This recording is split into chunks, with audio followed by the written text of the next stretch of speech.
నమస్తే, welcome to Disha TV. ముఖ్యమంత్రి రేవంత్ రెడ్డి గారు మాట్లాడినటువంటి మాటలు ఏవైతే ఉన్నాయో ప్రభుత్వ స్కూళ్ళకు సంబంధించినటువంటి అయితే స్కూల్ని కుదించాలి, ఏదైతే ఏక ఉపాధ్యాయ స్కూల్స్ ఉన్నాయో వాటిని మూసివేయాలంటూ కూడా కొన్ని ఆయన వ్యాఖ్యలు చేయడం జరిగింది. సో దానికి కౌంటర్గా ఉస్మానియా విద్యార్థులందరూ కూడా ఆయన పైన విరుచుకుపడతా ఉన్నారు. అసలు విద్యార్థుల భవిష్యత్తు ఎటుపోతూ ఉంది, అటు ఉపాధ్యాయుల భవిష్యత్తు ఎటుపోతూ ఉంది, అలాంటి మాటలు సరికాదంటూ కూడా వారందరూ కూడా ప్రెస్ మీట్ పెట్టడం జరిగింది. మాట్లాడదాం, మనతో పాటు బీఎస్ఎఫ్ఐ నాయకులు ఉన్నారు, వారితో మాట్లాడేటువంటి ప్రయత్నం చేద్దాం. చెప్పండి, అసలు ముఖ్యమంత్రి గారి వ్యాఖ్యలు ఎట్లా చేస్తారు?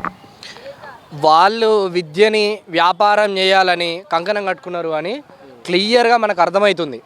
ఎందుకు అంటే వాళ్ళు వాళ్ళ మేనిఫెస్టోగా మాట్లాడిన 6 గ్యారంటీలలో మండల్కి ఒకటి ఇంటర్నేషనల్ స్కూల్ మేము ఏర్పాటు చేస్తామని చెప్పిన రేవంత్ రెడ్డి గారు ఇప్పటి వరకు ఎన్ని మండలాలలో ఇంటర్నేషనల్ స్కూల్స్ తీసుకొచ్చారు అనేది మనం చూసుకోవాలి. అండ్ ఇంకో విషయం ఏమిటి అంటే ఇప్పుడు 4,000 స్కూల్స్ మేము ఇంటిగ్రేటెడ్ యూత్ ఇండియా ఇంటిగ్రేటెడ్ పెడతామని చెప్తున్నారు. That's fine, okay. కానీ రిమైనింగ్ ఏవైతే 24,000 స్కూళ్ళలో ఇప్పుడు 20,000 స్కూల్స్ మీరు క్లోజ్ చేయాలని రెడీగా ఉన్నారు. అంటే ఇప్పుడు గూడాలలో కానీ తండాలలో కానీ లేకపోతే పేద బడుగు బలహీన పిల్లలు చదువుకోవాలనే ఆసక్తి మాత్రం మీకు లేదు.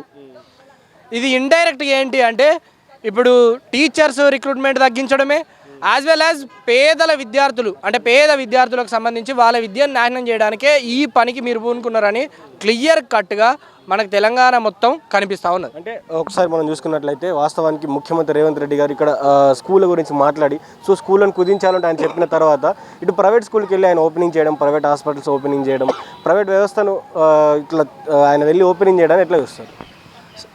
ఇంతకుముందు చెప్పినట్టుగానే సేమ్ వాళ్ళు దీన్ని కమర్షియలైజ్ చేయడానికి చాలా చాలా వెల్ ప్లాన్డ్గా ఉన్నారు. ఎందుకు అంటే ఇప్పుడు గవర్నమెంట్ స్కూల్స్ ఉన్నాయి, గవర్నమెంట్ స్కూల్స్కి బడ్జెట్ పెట్టాలి, పిల్లలకి అన్నం పెట్టాలి, పిల్లలకి బుక్స్ ఇవ్వాలి, పిల్లలకి యూనిఫామ్స్ ఇవ్వాలి. ఇదంతా పెద్ద పనిగా వాళ్ళు ఫీల్ అవుతున్నారు. వీళ్ళు చేస్తుంది ఏంది, ఇప్పుడు లేక్ ఫీల్డ్ లాంటి స్కూల్ ఉంది, అందులో 10 లక్షలు 15 లక్షలు విచ్చలవిడిగా డబ్బులు వసూలు చేయొచ్చు.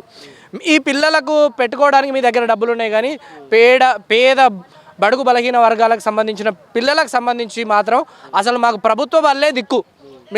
మేము అక్కడికి వెళ్ళి చదువుకొని అంత ఫీజులు కట్టే అంత స్తోమత మా దగ్గర మాత్రం లేదు. కానీ మీ విజన్ ఏంటి అంటే ఈ స్కూల్స్ క్లోజ్ అయితే తప్ప మన దందా నడవదు అని మీరు అదే కంకణం పట్టుకున్నారు, మీ ఎమ్మెల్యేలు అదే పని మీద ఉన్నారు.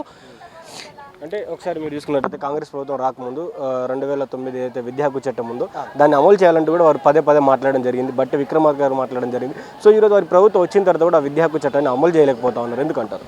సింపుల్గా ఏంటి అంటే ఇప్పుడు విద్యా హక్కు చట్టం ప్రకారంగా 25% సీట్లు ఏవైతే ఉన్నాయో ప్రైవేటు బడులలో కూడా పేద విద్యార్థులకు సీట్లు ఇవ్వాలి. ఆ సీట్ల యొక్క డబ్బులు ఎవరు పే చేయాలి? గవర్నమెంట్ పే చేయాలి. ఇప్పుడు రేవంత్ రెడ్డి ఏం మాట్లాడుతుండు అంటే అసలు గవర్నమెంట్ దగ్గర పైసలే లేవు అని చెప్తున్నారు. కానీ మిగతా వాటి ఖర్చు పెట్టడానికి చిత్తశుద్ధి ఉంది, కానీ విద్యాపరంగా విద్యార్థులు చదువుకుంటారు, విద్యార్థులకు డబ్బులు ఇద్దామనే చిత్తశుద్ధి మాత్రం లేదు. 25% ప్రతి స్కూల్లో ఇప్పుడు మీరు చూడండి, మీరు ఒక్కసారి మనకు ఊర్లలో కానీ లేకపోతే హైదరాబాద్ లాంటి ప్లేస్లలో ఎక్కడికి వెళ్ళినా టీసీలు ఇచ్చేటప్పుడు, బోనోఫైడ్లు ఇచ్చేటప్పుడు ఆర్టీఈ ప్రకారం సీట్లు వచ్చిన పిల్లలు ఇంకా ఇబ్బంది పడుతూనే ఉన్నారు. ఓన్లీ ఆర్టీఏ కాదు, బెస్ట్ అవైలబుల్ స్కూల్స్ బాస్ అనే స్కీమ్ పేరిట కూడా మనకు సీట్లు ఇవ్వడం జరుగుతుంది. ఆ సీట్లకు సంబంధించి స్కాలర్షిప్స్ కూడా ఇంకా విడుదల చేయలే.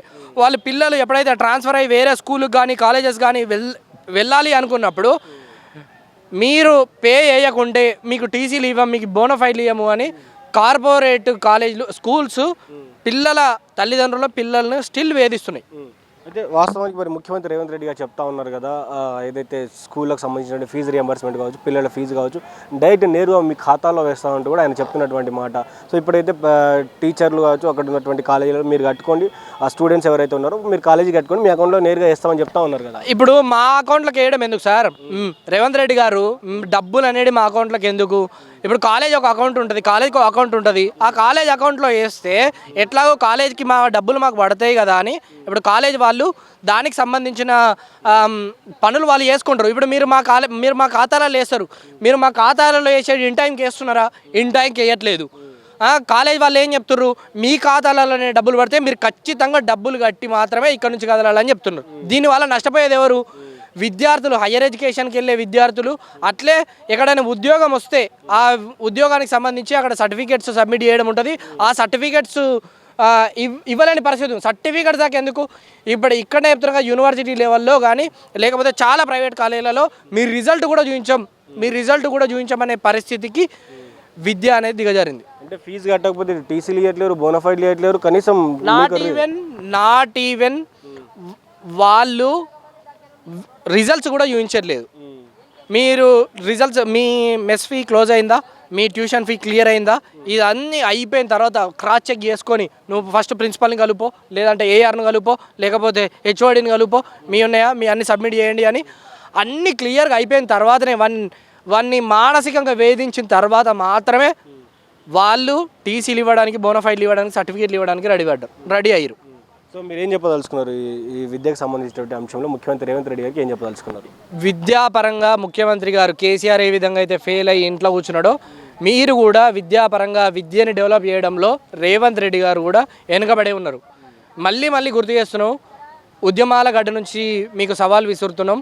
మీరు కనుక విద్యని సక్రమంగా అమలు చేయకపోతే, విద్యకు సంబంధించిన బడ్జెట్ కనుక మీరు పెట్టకపోతే, సరైన బడ్జెట్ మీరు పెట్టకపోతే విద్యార్థుల నుండి తిరుగుబాటు మళ్ళీ మొదలవుతుందని కేసీఆర్ గారికి హెచ్చరిక చేస్తుంది.